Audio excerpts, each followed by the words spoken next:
à tous, bienvenue sur la chaîne YouTube Mécanique Sportive, c'est Nicolas. Aujourd'hui, je vous présente la nouvelle Aygo Cross dans sa version hybride. Oui, ils ont mis un moteur full hybride, celui de la Yaris, là-dedans, dans cette petite voiture citadine encore plus compacte que la Yaris et encore un petit peu moins chère que la Yaris, qui était une voiture plutôt accessible en voiture 100% hybride, enfin full hybride quoi. Parce que enfin hybride, il y a mi-hybride, il y a full hybride, il y a hybride rechargeable, il y a MHEV, tout ça. Bref, là, c'est en gros ce qu'il y a sur la plupart des voitures standards avec une vraie hybridation. On peut rouler beaucoup et ils annoncent une consommation record à 3,7 litres au 100 avec 85 grammes de CO2. Bref, on va voir ce que ça donne. Vous me connaissez, je vais la tester dans toutes les conditions. Je vais vous parler de toutes les finitions, toutes les nouveautés, puisque vous pouvez voir que l'avant a été entièrement restylé. Vous allez voir à l'intérieur un grand écran. On a un toit en toile aujourd'hui. Il y a une nouvelle version GR Sport qui arrive que je vais vous montrer. Peut-être essayer, ça dépendra du timing. Vous pouvez voir que là, on est en Italie, dans un temps magnifique. Alors en vrai, juste au-dessus de cette couche de nuages bas qui fait du brouillard, il fait super beau. Et peut-être qu'on aura un rayon de soleil aujourd'hui, mais je vais même tester l'ouverture du toit sur l'autoroute, etc. On va voir toutes les nouveautés de cette voiture. La Aygo Cross, elle mesure 3,78 m de long seulement. C'est très compact, c'est une sorte de mini SUV compact où on va pouvoir tester cette voiture en ville et voir ce que ça donne niveau gabarit. Diamètre de braquage, en rayon de braquage, on a 4,70 m, ce qui est plutôt intéressant pour une voiture et qui est faite principalement pour faire de la ville. 1,74 m de large sur 1,52 m de haut. Un empattement de 2,43 m, on verra ce que ça donne lorsqu'on est à l'intérieur. Est-ce qu'il y a suffisamment de place pour des adultes à l'arrière? Un coffre de 231 litres, alors très compact, mais comme le volume de cette voiture. C'est léger, ça fait 1140 kg avec ce moteur hybride avec tous les pleins faits. On a un réservoir de 30 litres d'essence, mais avec une consommation de 3,7 litres annoncée. Ça devrait suffire pour retenir pas mal de temps. À votre avis, on fait combien avec un plein? Allez, bougez pas, je vous fais de la pub. Regardez, je vous parlais de la GR Sport, il y a les copains de Caradisiac qui ont la GR Sport. Des jantes plus grandes, une calandre un petit peu différente. Bref, je leur montre quelques plans. Regardez comme ça tombe bien. Ils m'ont mis la version que j'ai aujourd'hui et à côté la version GR Sport. Ce qui va me permettre de vous montrer les différences entre la GR Sport et celle-ci. Alors principalement ce sera cette calandre. Regardez, la calandre en forme de G du type Gazoo Racing, contrairement à celle-ci un peu plus trapézoïdale. Là, on voit la différence avec les anti-brouillards qui sont entourés par cette partie qui la rend plus sportive. Également au niveau du dessin. C'est pas pareil comparé à celle-ci. Là, on a plus des X. Là, on a plus des sortes de rectangles un petit peu losanges. Toujours les mêmes aides à conduite, le même bandeau, les mêmes feux. Là, on l'a en biton comme ça, contrairement à une version avec le capot peint. Le toit, cette fois-ci, en rigide, contrairement à la version en toile. Et les jantes qui ressemblent à ça. Un petit peu différentes, un poil plus sportives que celles-ci qui ont plus un look stylé. Vous préférez lesquelles d'ailleurs? Moi je suis assez curieux de savoir. Toujours le petit Aygo X et tout, le contraste et les différences également sur cette voiture se retrouvent sur ce petit badge qui fait légèrement la différence. Sinon l'arrière, on peut voir que c'est la même chose. Le jaune lui va bien. À l'arrière, on retrouve également exactement la même chose. Par contre, à l'avant, les différences sont également le GR Sport ici, les tapis GR, et également au niveau du volant, ce sera marqué GR et on n'a pas de jaune ici. Ouais, ça c'est dommage, j'aurais bien aimé un petit peu de couleur. Et les sièges également GR, avec une sorte de suédine ici, ce qu'ils appellent le Dynamica. Ça ressemble un petit peu à de l'Alcantara, mais ça n'en est pas, c'est encore différent. Et des sièges avec un tissu spécifique. Voici la différence entre la Yaris, je dis la Yaris, puisqu'elle a repris le moteur de la Yaris également, celle-ci, mais la Aygo Cross GR Sport, également, les différences, ce sera là, au niveau de la suspension et des barres stabilisatrices. Elles seront plus fermes, plus dures, plus dynamiques, et également la direction a été retravaillée pour avoir une différence à l'intérieur. Et également, regardez, là, bougez pas. Je vous emmène. Regardez, ça ressemble à ça. Là, on est en Italie, presque Florence. Alors, on a un brouillard de fou. Aujourd'hui, je vais vous emmener découvrir l'autre version en espérant qu'il n'y ait personne qui bosse dessus pour le moment. Il y a juste un petit collègue et voici à quoi ça ressemble cette version ici pour vous montrer l'intérieur. Ça, c'est la version standard avec suspension standard, les petites barres stab et les biellettes ici qui sont énormes, mais de version standard. Ils ont fait en sorte d'alléger au maximum cette voiture. Donc, c'est pour ça qu'ils nous ont montré à quoi ressemble l'intérieur totalement dépouillé. Et voici les jantes et autres, et on peut voir à travers la carrosserie. Là, de ce côté-là, le pack de batterie qui est émis en version longitudinale, contrairement, non, transversale comme ça, plutôt que longitudinale comme ça. Et là, donc ça, c'est les batteries avec les sécurités au-dessus.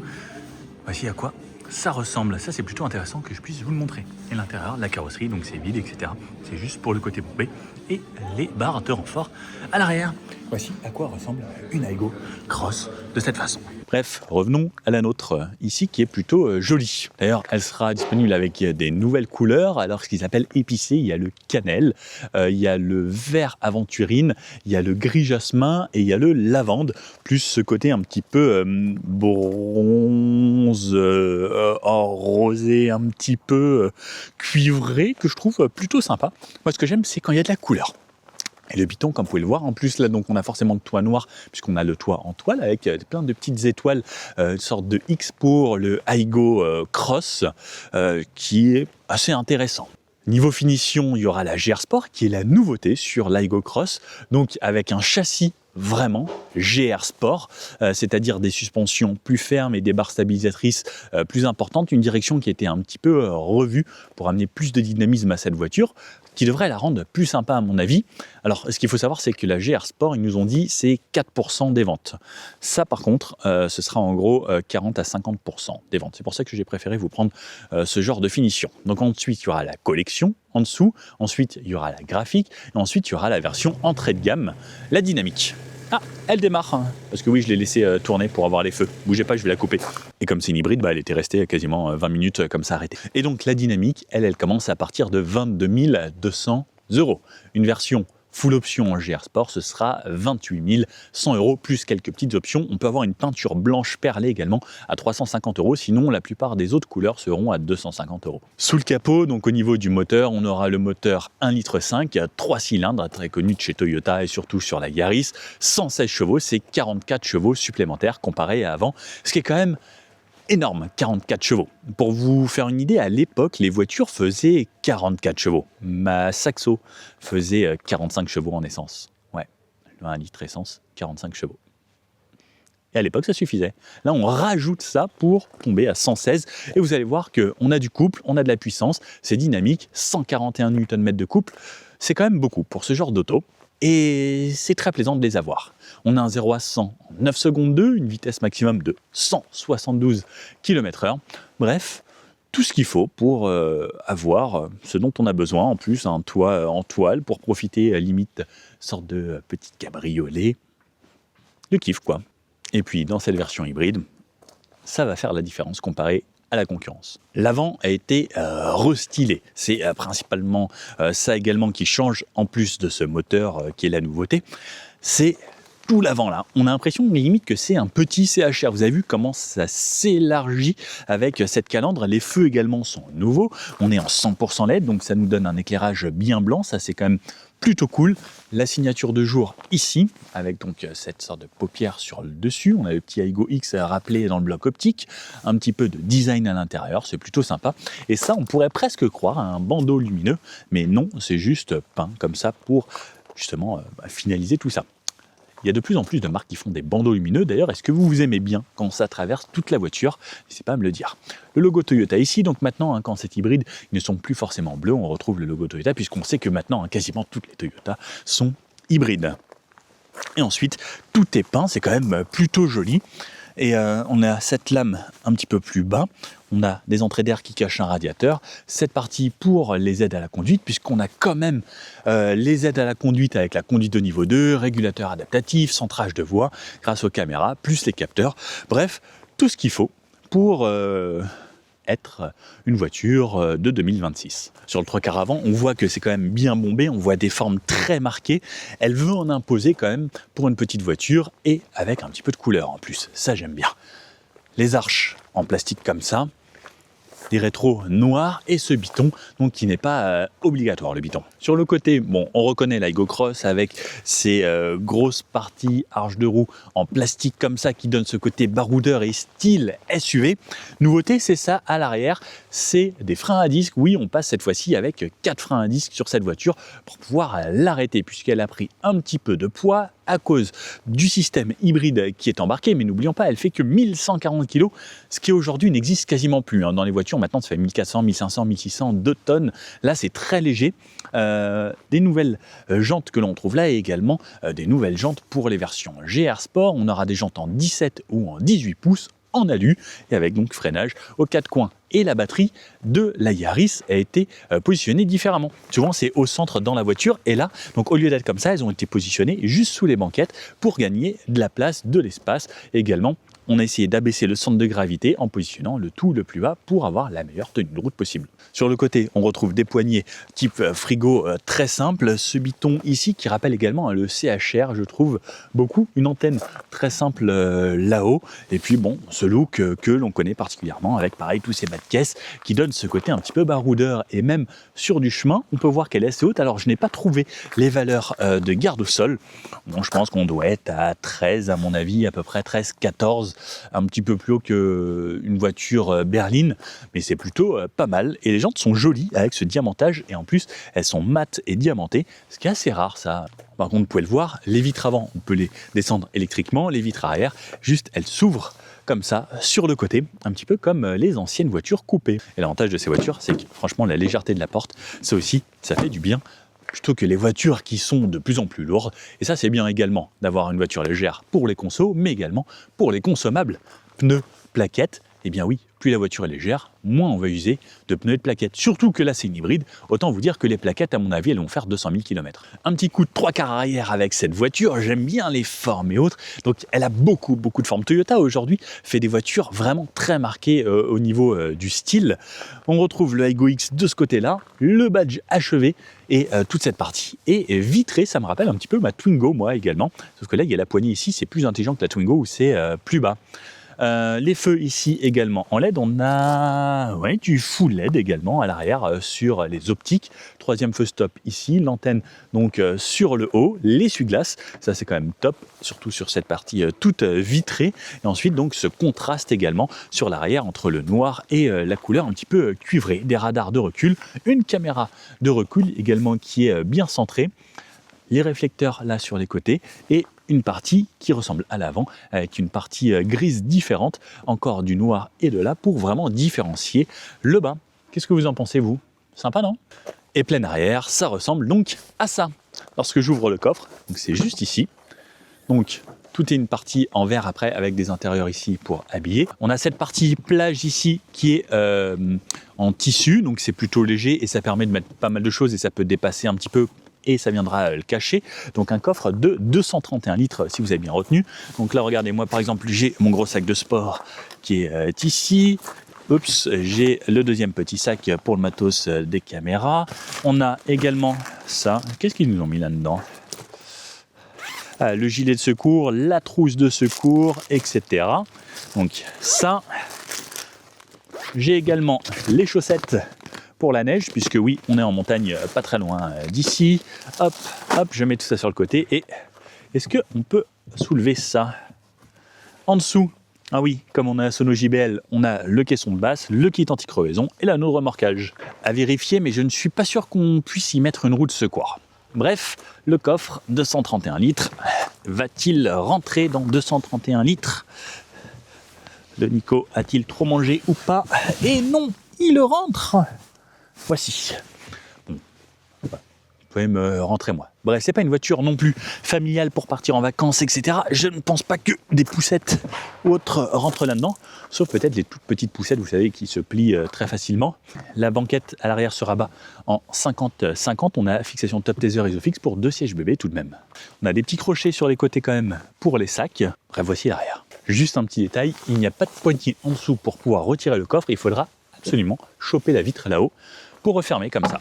Alors au niveau des places arrière, qu'est-ce que ça donne? Comme je disais, on a une portière très légère ici. À l'intérieur, c'est même pas en couleur carrosserie, parce que oui, on a simplifié au maximum, mais comme on sait qu'il n'y a pas de vitre qui s'ouvre, c'est juste le petit crochet ici qu'on vient ouvrir de cette façon. Hop là.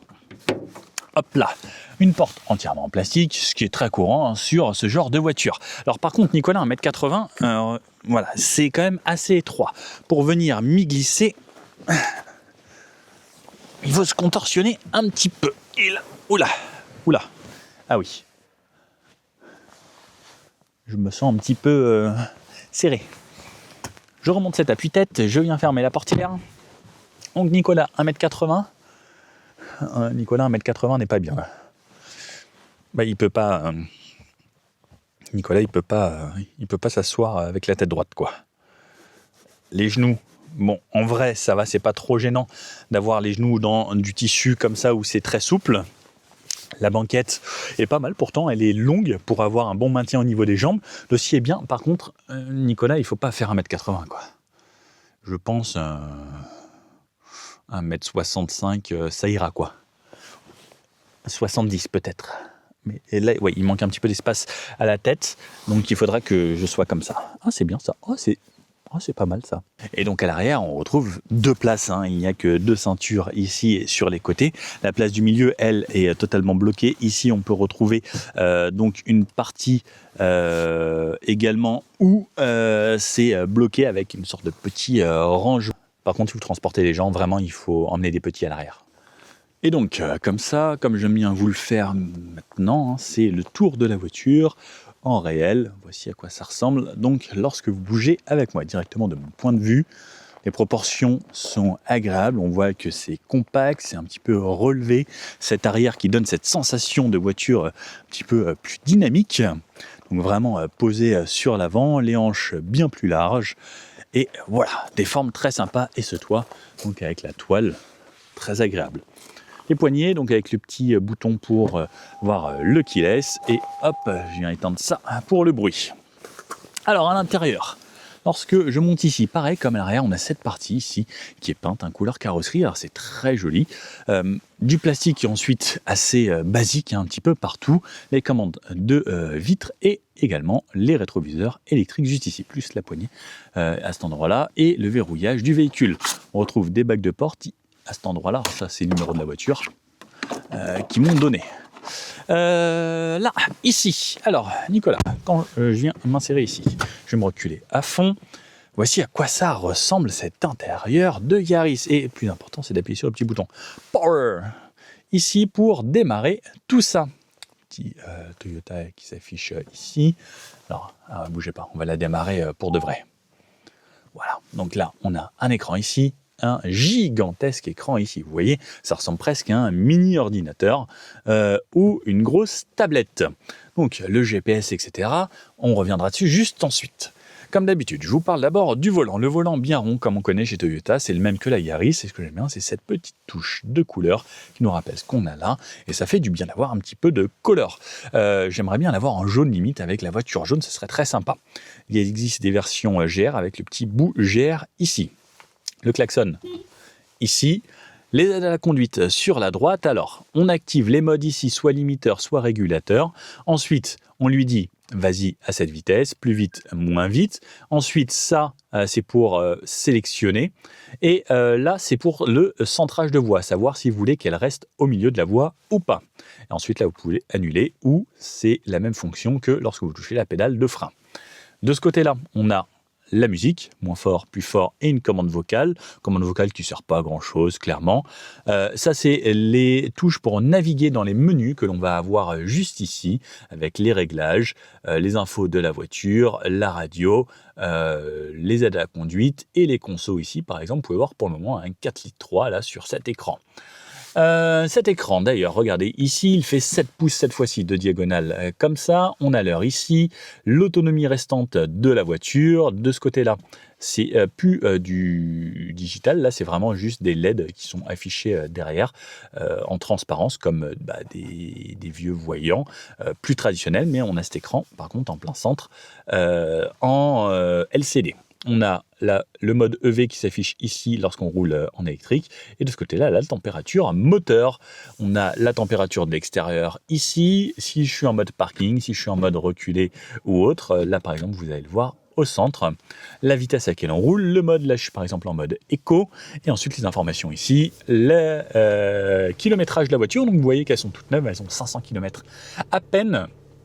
Et puis voilà la simplicité que l'on retrouve de ce côté-là. Ici, on retrouve des caméras qui vous surveillent pour voir si vous regardez bien la route ou pas. Alors ça, on pourra désactiver tout ça bien entendu, sinon ça sonne lorsque vous ne regardez pas bien la route. On a un aérateur de ce côté-là, un aérateur de l'autre côté. On n'en a pas au centre, on en a un juste ici. Le JBL avec la sono que vous pouvez voir là. Ce qui est plutôt pas mal pour le son. On en a un autre juste ici, là-bas, haut-parleur. On en a également dans le bas des portes. Les portières donc, ressemblent pareil de chaque côté. Cette grosse bulle ici au centre, alors j'aime bien, ça fait un peu vaisseau spatial de trucs un petit peu comics. La climatisation ici, en plus avec un mode auto. Vous pouvez voir, là j'ai cliqué sur le mode auto. Je peux la désactiver ici ou auto, plus fort, moins fort, et ensuite tous les réglages de clim. Et j'ai même le dual ici parce qu'on a le bizone dans ce genre de voiture. Ça par contre, ça se fait très très rare sur des petites voitures comme ça. 2 ports USB-C, un pour la connexion, un pour la recharge. Ici, on peut voir qu'on a l'allume-cigare et de chaque côté, eh bien, on va s'allumer nous-mêmes en se réchauffant le popotin grâce au siège chauffant. On a la partie chargeur par induction avec des petits motifs ici qui sont plutôt jolis et les petits X là qui rappellent le Aygo Cross. La boîte de vitesse ici, boîte automatique seulement, il n'y aura qu'une seule motorisation, c'est le 116 chevaux, 1,5 litre. Donc parking reculé qui m'active la caméra de recul qui ressemble à ça et qui est en très très grand. Même si vous avez des problèmes de visibilité, vous pourrez parfaitement voir vu la taille. Le neutre pour pouvoir déplacer la voiture si besoin. Le drive et le mode B, le mode break qui sera utile surtout à la montagne avec Toyota. Sinon, utilisez le mode D la plupart du temps. Le mode B sera réservé pour les freinages moteurs, principalement lorsque la batterie est pleine, pour pouvoir créer du frein moteur grâce au moteur thermique. Ensuite, on retrouve les drive modes ici. On va pouvoir sélectionner, désactiver le SP et forcer la voiture à rouler en mode électrique si l'on souhaite. Le bouton Hold qui me permet de ne pas avoir à freiner lorsque je suis à l'arrêt, ça c'est franchement top. Et le frein de parking ici, donc l'ancien frein à main qu'on active ou qu'on désactive de cette façon. Je repasse en parking ici et quand je passe en parking, elle me met automatiquement le frein à main. 2 porte-gobelets ici, vous pouvez voir. La clé de cette Aygo Cross ressemble à ça. Bon, bref, très simple. Et voilà, pas d'accoudoir par contre, malheureusement. Et ensuite, ces petites parties-là, on peut voir qu'on a des petits rangements pour les personnes à l'arrière. Les sièges avec cette matière et cette nouvelle matière ici. Là, pareil, c'est un petit peu perforé, c'est plutôt joli. Les sièges donc ressemblent à ça, avec un appui-tête fixe qu'on ne peut pas régler et ce petit truc que je vous ai dit tout à l'heure qu'on voyait de l'arrière. Le toit, donc le toit en toile, donc pareil, donc il y a de la mousse, il y a du textile, la mousse entre deux, plus le textile sur le dessus, bien plus épais, donc ce qui permet d'avoir quand même une insonorisation qui est plutôt pas mal. Et lorsque je l'ouvre, j'appuie sur le bouton ici, hop là, ce qui va s'ouvrir à fond d'une seule pression. Oui, donc une seule pression sur le petit bouton ici vous permettra donc d'ouvrir le toit entièrement. On a cette petite partie déflecteur pour ne pas avoir trop de bruit lorsqu'on roule. C'est quand même une très très bonne innovation ça. La touche SOS et la touche pour les lumières ici pour allumer ce qui se passe à l'intérieur. On a des pare-soleil, chacun avec un miroir en plus. Et en plus, c'est quand même des miroirs assez grands comme vous pouvez le voir. C'est bon. Je suis beau. De ce côté-là, le rétroviseur là, donc basculement manuel.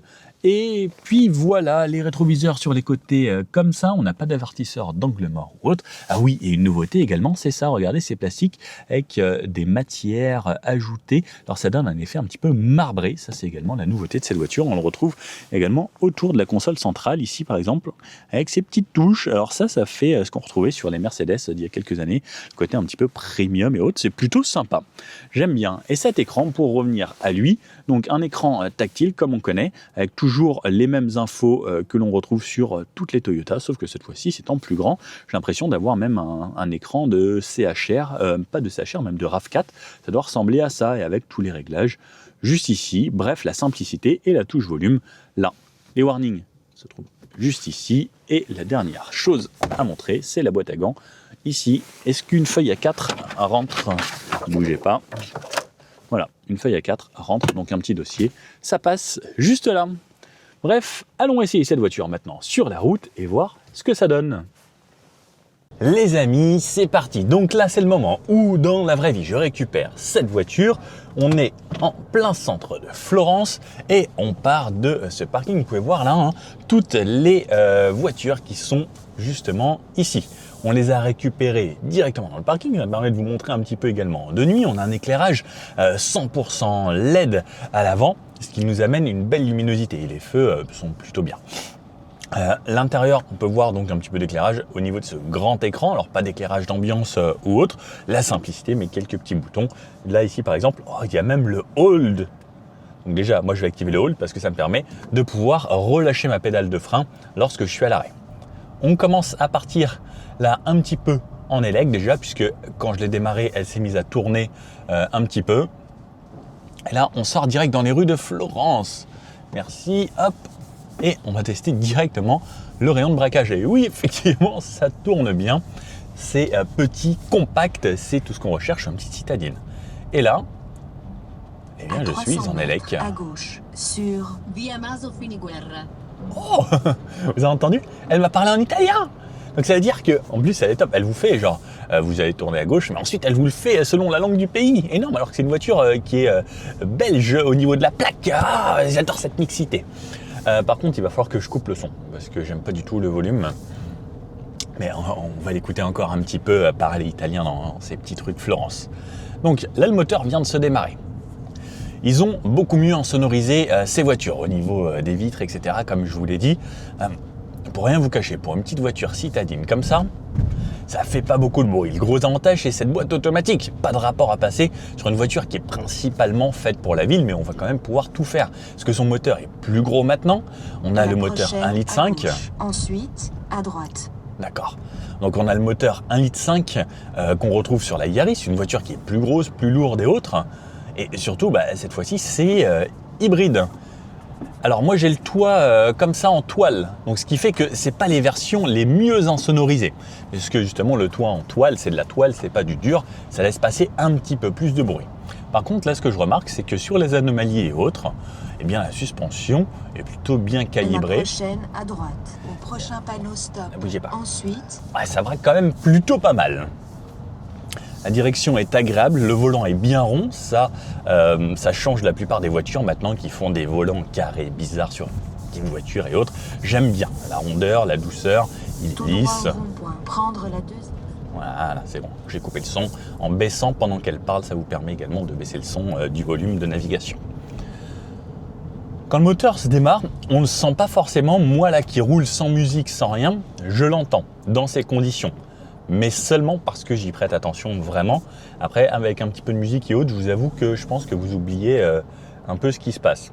Pareil, au niveau de la ventilation, elle avait été mise un petit peu plus fort. Et il y a le mode automatique maintenant. J'avoue que moi, j'aime pas mettre le mode auto. J'aime bien justement que ce soit calme et que ce soit au minimum. Comme ça fait le moins de bruit possible. Il me laisse passer ou pas? Merci, grazie, grazie. Belle Porsche. Alors le moteur, on connaît chez Toyota comment ça fonctionne. Donc c'est toujours ces boîtes CVT, donc c'est une sorte de gros variateur qui permet de faire en sorte que ça passe des sortes de rapports. On va rouler quand même beaucoup en électrique. Le principal avantage de l'hybride, c'est ça, c'est que par exemple là, je suis retourné en électrique. Elle va se démarrer de temps en temps. Ils annoncent 3,7 litres au 100 km. Alors je vous avoue que moi j'aime bien faire les consos. Et j'ai hâte de vous donner les consos de cette voiture. J'avoue que le auto-hold sur une petite comme ça, c'est quand même un vrai plus. Plus la boîte automatique, ça commence à devenir chouette. Après, le tarif augmente pas mal comparé aux toutes premières Aygo. Sur les versions les plus haut de gamme, on sera à 28 000 € sur une version GR Sport. Et ça commence à partir de 22 200, si je ne dis pas de bêtises, sur les entrées de gamme. Mais là, on est quand même pas mal. Est-ce que j'ose ouvrir dès le matin ici? Ah, on a de la chance, il fait beau en plus. J'avoue que ça. Par contre, niveau sensation de plaisir, on est quand même un bon cran au-dessus, quoi. Alors, on entend beaucoup plus de bruit, forcément. Et je vous avoue que là, maintenant que j'ai ouvert, je trouve que l'insonorisation n'était pas si mauvaise que ça, d'ailleurs, avec ce toit en toile fermé. ça c'est très chouette. Alors l'été, quand c'est plein soleil, des fois il fait même limite un peu trop chaud, c'est là que la clim est très utile. On a des aérateurs sur le côté, mais j'en vois pas au centre, donc on a surtout celui-ci là, plus là-haut un petit peu. On n'a pas d'aérateur central ici qui vient sur nous. Donc pour l'été, il faudra compter sur cette petite bouche là sur le côté. Le mode élec fonctionne très bien. Toyota, un des pionniers de l'hybride, donc on peut leur faire confiance là-dessus. Omoda, oh tiens, une voiture Omoda. Je sais qu'on m'a proposé d'aller voir ça, mais je ne connaissais pas et je me suis dit, bon, je ne sais pas si ça vous intéresse, les voitures chinoises et toutes les nouvelles marques. Bon, pour la ville, on peut le voir, c'est quand même sympa, c'est petit, c'est pratique, ça se faufile. Bref, je vous reprends sur des routes où ça roule un petit peu mieux. Alors, là, ça se met à rouler un petit peu plus. On fait attention, insertion ici, les scooters et tout. Hop là, hop, et en feu. Donc, elle va quand même être beaucoup plus dynamique qu'avant. On a 44 chevaux supplémentaires. Ça va se faire ressentir. On va se faire un petit départ là en ville. Allez, c'est parti. Ouh, vache. 50. Ah, c'est quand même coupleux et assez vif. Donc c'est vrai que l'avantage de l'avoir maintenant en hybride, c'est qu'on a le côté électrique qui va amener du couple dès le début. C'est beaucoup plus de couple supplémentaire et plus de puissance. Donc au final, ça en fait qu'on a une petite voiture, la petite Aygo Cross. Eh bien, on va se dire, ah, tiens, marche encore une Aygo ici. Et d'ailleurs, on nous a amené en Italie parce que l'Italie, je crois que c'est 20% des ventes de l'Aygo pour Toyota en Europe. Ce qu'il y en a énormément ici. C'est pour ça qu'on nous a amené à Florence. Alors, je vous avoue que là, dès qu'on prend un petit peu de rythme, là on est à 50 km/h, c'est assez agréable. Ils ont insonorisé un petit peu plus les bruits moteurs de roulement et autres. Et j'avoue que c'est pas mal. Le fait qu'on soit en hybride, on a ce petit freinage électrique qui nous permet de récupérer un petit peu d'énergie. En montée, comme elle est légère, on a toujours les boîtes CVT de Toyota, mais comme c'est une voiture légère, la voiture n'a pas besoin de temps forcé. Ouh, c'est très joli. Ouais, avec les ponts et tout, le pont de Florence, c'est là-bas. Ouah, c'est trop beau! Je le vois en vrai pour la première fois de ma vie. Oh, j'ai limite envie de m'arrêter et faire des photos. Mais on n'a pas le droit de faire des photos à Florence avec les voitures et tout. Malheureusement, oh, j'ai trop envie. Est-ce que je m'arrête là? Bougez pas, je m'arrête là, il y a un petit parking. Clac, clac. Je vais me faire une petite photo quand même très rapidement, histoire d'avoir un petit souvenir de Florence. Bougez pas. Ouais, bien, et donc ici, on a le fleuve qui passe, la Seine de Florence. Regardez, avec cette lumière et tout, c'est magnifique. Il n'y a pas de passage piéton. Il va falloir faire un grand tour. Vous me connaissez. Et voilà, de ce côté-là, regardez en plus avec la lumière, j'ai l'impression que rien que pour vous, le soleil se lève. Là, c'est super beau. Et si je zoome, ah, mais il est là-bas, ce pont hyper connu. Superbe. Regardez-moi ce magnifique plan. Je me suis arrêté pour ça. Ah, j'adore. C'est magnifique. Oh là là, avec cette vue-là, ce matin. Bon, j'espère que cette petite vue vous a plu sur Florence. Peut-être qu'un jour je reviendrai visiter. Mais là, je m'occupe de vous en voiture pour vous parler de l'Aygo Cross. Pour vous faire une idée du gabarit avec une mini Panda ici. Voilà à quoi ça ressemble. Bon voilà, j'espère que ce petit bout de Florence vous a plu. Allez, hop, marche arrière. Alors on a un très très grand écran avec une caméra. Alors la définition n'est pas incroyable, mais comme c'est très grand, au final, on voit quand même plutôt bien. C'est une bonne rétrovision sur les rétroviseurs qui sont assez grands. Qui est pratique pour avoir une bonne vision en ville. C'est vraiment petit et je repars quasiment la plupart du temps en électrique, surtout en ville.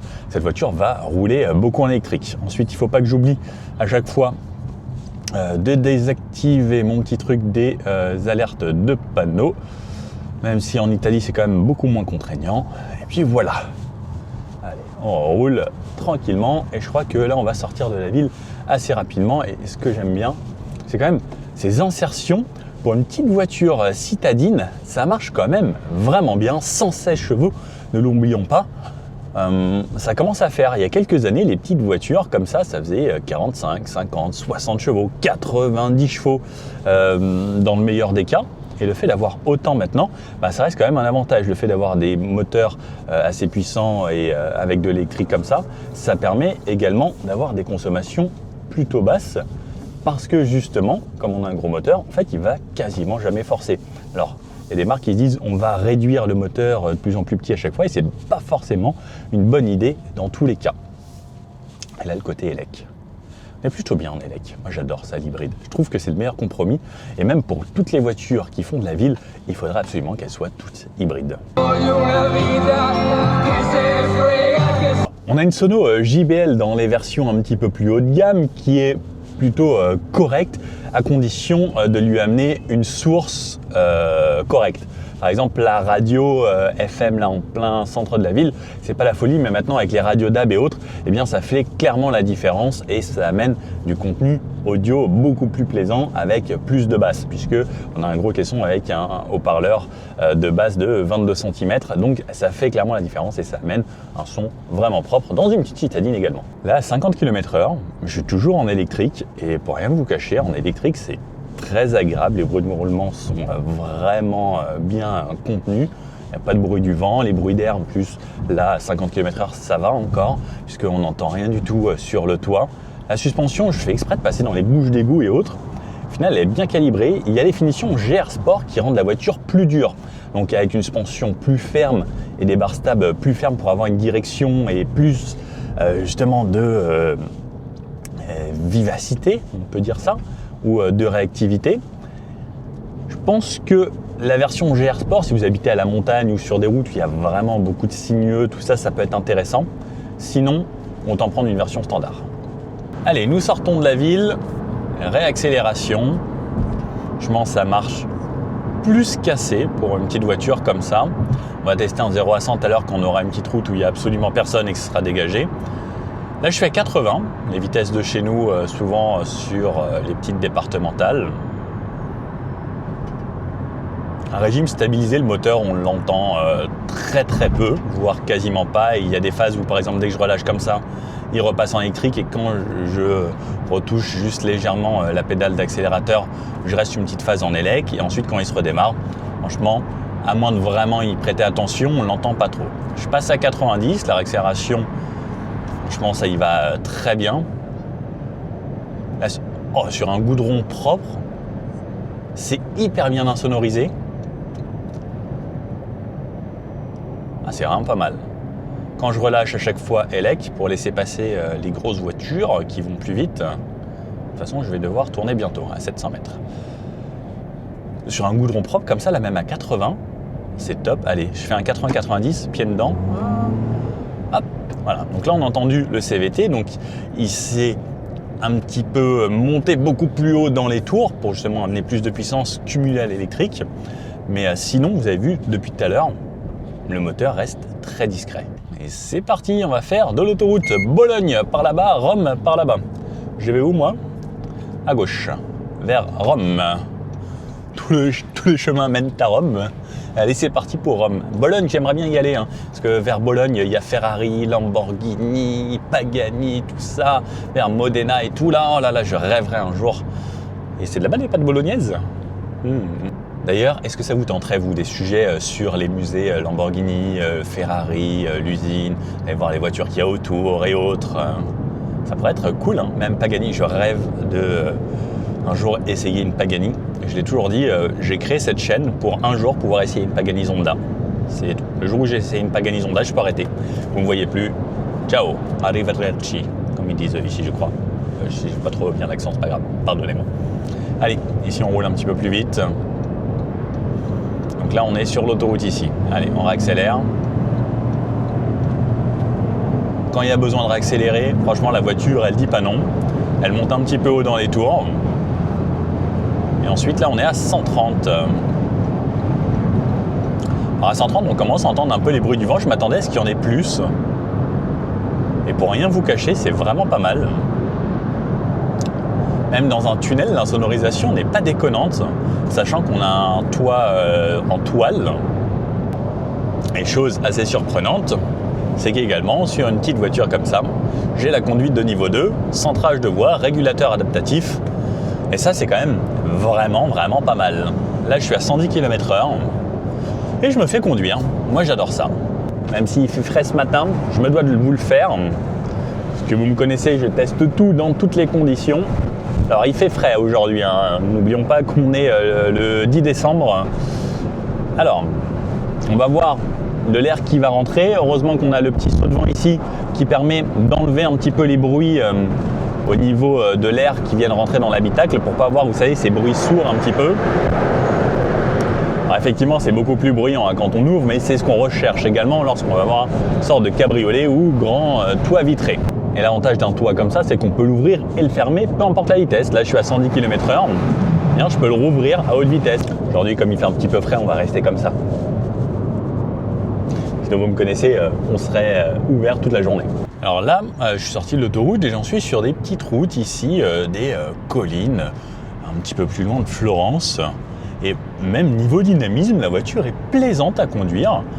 Ça accélère bien. La voiture, donc on sent que lorsqu'on fait ça, elle est un petit peu molle, mais lorsqu'elle se met en appui en virage, eh bien, elle prend pas tant de roulis que ça. Alors, c'est pas une voiture sportive, on va pas se le cacher, mais ça tient plutôt bien la route, alors que c'est un petit peu gras aujourd'hui. C'est plaisant, la pédale de frein est très progressive. On sent qu'il y a de la puissance, et comme on a une voiture assez légère, eh bien, c'est facile de l'arrêter. Même si elle a pris un petit peu de poids, les ingénieurs ont fait en sorte qu'elle freine sur les mêmes distances que l'ancienne version, et ça c'est plutôt bien, puisque souvent on sait que plus une voiture est lourde, plus c'est dur de la freiner. Pour le moment, d'ailleurs, ça va faire bientôt 1 heure que je roule, moyenne à 4 litres 1, c'est pas mal hein. Très intéressant ces petites voitures hybrides. Et donc pour les virages comme ça, comme je vous disais, c'est plutôt agréable, on a des belles routes ici.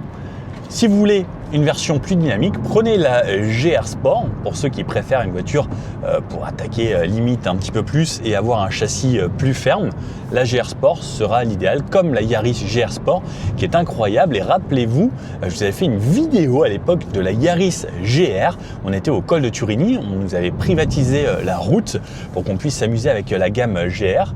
Et ah, par contre, sur les freins, et quand elle ralentit comme ça, l'arrière s'emmène assez vite. L'ABS et le SP ont rattrapé un petit peu la voiture, mais elle s'emmène un petit peu sur le mouillé. Donc attention tout de même, parce qu'on a des pneus assez fins. Mais je disais qu'avec les versions GR Sport, la Yaris standard, hybride de base, sur la route en descente, tenait quasiment aussi bien que la Yaris GR. Et moi, j'étais là à me dire, je roule très vite. Et la petite Yaris standard en GR Sport, et ben franchement, était bluffante. Bon, je suis arrivé au point où je vais vous faire la présentation. Normalement, bon, on n'a pas de chance, il y a un brouillard énorme aujourd'hui aux alentours de Florence. Et là, je suis sur du chemin et pour rien vous cacher, c'est pareil, la suspension fait bien le boulot. Hop, on va aller par là. Et il nous dit que c'est par là. Ouais, la voiture est franchement agréable et 4 litres 3 de moyenne en sachant que là on est tout en haut de la montagne. Je pense qu'on est un des points les plus hauts aux alentours de Florence avec cette villa. Alors je me rappelle plus comment elle s'appelle, mais c'est très très joli en tout cas par ici. Même si malheureusement là on ne voit pas le paysage, en espérant que ça se dégage un petit peu, que je vous fasse quelques petits plans sympas tout de même. Bon, plus je roule, plus j'apprécie cette voiture, sincèrement. Il y a peut-être 2-3 petites choses qui m'embêtent un petit peu. C'est que par exemple, moi j'aime bien conduire la main ici, devant. Mais vous savez, tout à l'heure, je vous ai parlé des petites caméras qu'il y a positionnées là. Eh bien, souvent elles sonnent. Elle me dit hey, « je te vois pas ta tête, donc je sais pas si tu t'endors et autres ». Ça, c'est les sortes de petites aides qui me dérangent un petit peu de temps en temps, comme l'alerte de survitesse qu'on désactive dès le départ. Puisque sinon, ça sonne quand même très souvent. Et encore en Italie, ici, je trouve que ça va parce que les panneaux, il n'y a pas énormément de zone 30, etc. Ça passe soit de 70 à 50 et c'est tout. Donc c'est plutôt pratique et d'ailleurs je remarque qu'il y a très peu de dodan ici et ça c'est extrêmement plaisant. Par contre il y a énormément de radars dans tous les petits villages avec des panneaux à 50. Donc il faut faire tout de même assez attention. C'est bon, on arrive bientôt à 100 km réalisés avec cette voiture. Je suis à 95,9 pour le moment et j'ai une moyenne. Alors en sachant que la voiture je l'ai laissée arrêter pour faire la présentation et elle a redémarré, elle a remonté un petit peu la conso. Mais là je suis quand même à 4 litres 1, ce qui est vraiment bien, sans ménager l'auto, en faisant un peu de conduite dynamique. Il y a des petites routes sympas et autres, en faisant des relances, plus des tests, plus je devais tourner aujourd'hui une autre vidéo pour un autre format, voilà, sans l'aménager, avec le chauffage qui tourne et autres. 4 litres 1 pour le moment, sur 100 km, c'est quand même très bien, en sachant qu'on a fait de l'autoroute et autres. C'est très rare 4 litres 1. De nos jours. Bref, le but, c'est que je vous refasse maintenant un résumé lorsque je vais aller redéposer cette voiture et ensuite il va falloir rentrer et que je vous fasse le montage, tout ça. 99,9, 100 km pile poil. Attention, attention, on regarde les consos, 4 litres au 100 km sur réellement 100 km que j'ai fait depuis ce matin sur ces routes italiennes avec du mix de l'autoroute, de la nationale, départementale, des travaux, des petites routes ici à la montagne où ça monte et ça descend. Bref, tout type de vitesse. Là par exemple je suis sur des routes à 70, traversée de villages et autres. C'est hyper intéressant. 4 litres au 100, on n'est pas loin des 3,7 litres annoncés par Toyota. Et je pense que si on n'avait pas fait d'autoroute, on aurait clairement pu faire 3,7 litres sans trop forcer à mon avis. Sur les petites routes à la campagne, je pense qu'il va y avoir des records de consommation avec cette voiture. Limite, j'ai envie de la reprendre une semaine pour me dire, tiens, je la prends que en ville et en région parisienne avec des petites nationales départementales et autres, sans trop forcer. À mon avis, on peut descendre très très bas. Alors là, je suis sur une route vraiment très sinueuse. Donc là, c'est en descente depuis pas mal de temps. La batterie met du temps à se charger. Donc le moteur n'est toujours pas démarré pour justement faire du frein moteur. Ou dans ces conditions, comme je disais, je peux utiliser le mode B qui là, lui, va démarrer le moteur thermique pour faire de la régénération également. Enfin, pas de la régénération cette fois-ci, mais du frein moteur avec le moteur thermique. Donc à chaque fois que je relâche, hop, le variateur va lui faire en sorte de se refermer pour créer un petit peu de frein moteur sans que ça fasse trop de bruit non plus. Mais le mieux, c'est de rester en mode D pour essayer d'utiliser d'abord tout le rechargement possible de la batterie. Mais même dans ces conditions, je trouve que la voiture est bien. Les sièges offrent un maintien réellement correct. Ils sont peut-être un poil fermes, mais après, ça fait quand même quelques heures que je commence à être dedans. C'est plutôt bien, j'ai de l'espace pour les épaules et autres. La pédale de frein, comme je dis, c'est très progressif, c'est agréable, la direction est bien. On emmène la voiture où on veut et ça, c'est également grâce à la légèreté et à ce côté maniabilité. Et pareil, si je freine un petit peu plus fort, je sens que ça s'arrête plutôt bien. Voiture légère. Bref, tous les avantages. Et là, je continue de rouler depuis tout à l'heure et la moyenne redescend à 4 litres au 100. Oui, bien finalement, juste quand on part, il commence à faire beau, un petit peu de soleil. Bon, au moins, voilà, ça nous fera sur la fin et ça va me permettre de vous donner un débrief sur les consos dès que j'arrive à destination.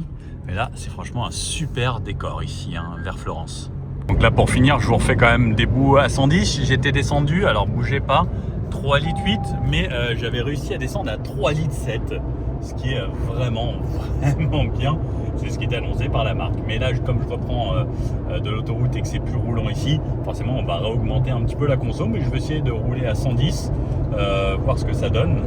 Et hop là, regardez, bouge pas. On réaccélère pour doubler. Et c'est quand même pas mal. On a assez de puissance. Là, dans les tunnels, ça va être 100. Bref, allez, débrief en arrivant. Les amis, je vais vous tester un 0 à 100, comme on est sur l'autoroute. Hop, bougez pas. Hop là. C'est parti, let's go. Ça marche plutôt bien, franchement ça accélère fort. Et voilà, 100 km/h. Bon, c'est largement suffisant. Bon bah c'est largement suffisant et ça va très bien avec ses 116 chevaux. Bon alors, le débrief conso, 3,7 litres. Là je vais rendre cette voiture et j'ai réalisé 168,8 km, ce qui est vraiment pas mal en ayant fait des petites villes, en ayant laissé la voiture à l'arrêt quelques temps, laissé la clim tourner, etc. Donc 3,7 litres, c'est vraiment impressionnant. Je ne m'attendais pas à faire si peu, et même en roulant à 90, 100, 110 là sur la fin, je me suis dit ça va augmenter la conso, et au final non, ça n'a fait que la baisser. Et donc après 168 km, il me reste encore 435 km d'autonomie, ce qui m'annonce avec la jauge 3,7 litres, c'est quand même vraiment pas mal. J'aimerais bien tester limite combien de kilomètres on peut faire au total en jouant vraiment le jeu de l'éco-conduite. Là c'est pas mal.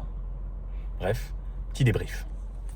Bon alors, qu'est-ce qu'on en pense de cette Aygo Cross? Rappelez-vous, on avait essayé l'Aygo Cross la dernière fois, alors il y a quelques années déjà, il me semble que c'était aux alentours de Lyon. Il n'y avait pas du tout cette motorisation hybride, c'était un moteur beaucoup plus standard et je vous avoue que la motorisation hybride aujourd'hui fait vraiment... Ouh là là. Et je vous avoue aujourd'hui que la version hybride fait vraiment la différence. Niveau consommation, comme vous avez pu le voir, on a des très bonne consommation. Et c'est ça l'avantage de l'hybride. Et surtout chez Toyota, ils sont très forts. J'ai pas forcément ménagé les consos. J'ai fait les tests d'accélération, j'ai roulé comme il fallait, quelques relances, etc. Et on peut voir que ça fonctionne très bien. Le moteur CVT ne fait pas trop de bruit et ça, c'est quand même assez avantageux parce que la voiture est légère. Donc, le moteur ne va pas avoir à forcer tant que ça. Et ça reste quand même un vrai plus. Certes, le tarif augmente, mais avec des LOA, tout ça, ça reste quand même assez intéressant malgré un premier loyer un petit peu élevé. Qu'est-ce que vous en pensez de cette voiture ? Ça se vend plutôt bien, il y a très peu de voitures très compactes. Moi j'aurais bien aimé une version encore beaucoup plus accessible, mais Toyota a décidé de rendre cette voiture hybride. Malheureusement ça fait augmenter un peu le prix, mais ensuite à l'utilisation, ça sera quand même pas cher. L'avantage de Toyota, c'est, on le sait, ça reste quand même fiable et ça dure dans le temps. Bref, qu'est-ce que vous en pensez ?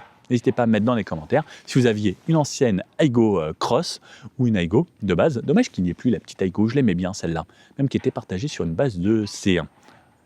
Ouais, ça c'était chouette. Moi j'aime bien quand c'est tout petit. Moi je roule toujours avec des petites voitures pour le quotidien, parce que clairement, quand on est seul, on n'a pas besoin de se déplacer dans un énorme SUV, et je trouve que c'est ça également l'écologie, c'est de se déplacer dans une petite voiture comme ça. Bref, à bientôt